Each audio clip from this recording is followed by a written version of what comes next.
Faire l'état des lieux de la lutte contre le paludisme était l'objet du briefing organisé par les Sanro à l'intention du journaliste. C'est là en prélude de la Journée mondiale des luttes contre le paludisme qui vise à mobiliser et à clarifier les priorités afin de transformer les acquis en résultats durables. Il ressort de ces briefings que la République démocratique du Congo figure parmi les pays les plus touchés au monde. Le paludisme constitue la première cause de consultation, d'hospitalisation et de mortalité dans le pays.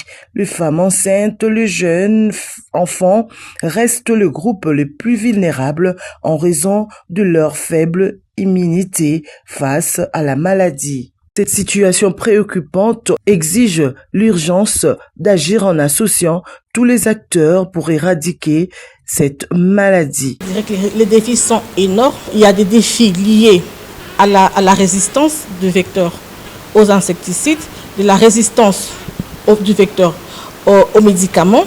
Il y a des défis climatologiques, il y a des défis logistiques qui sont des grands défis. La RDC, c'est un pays continent.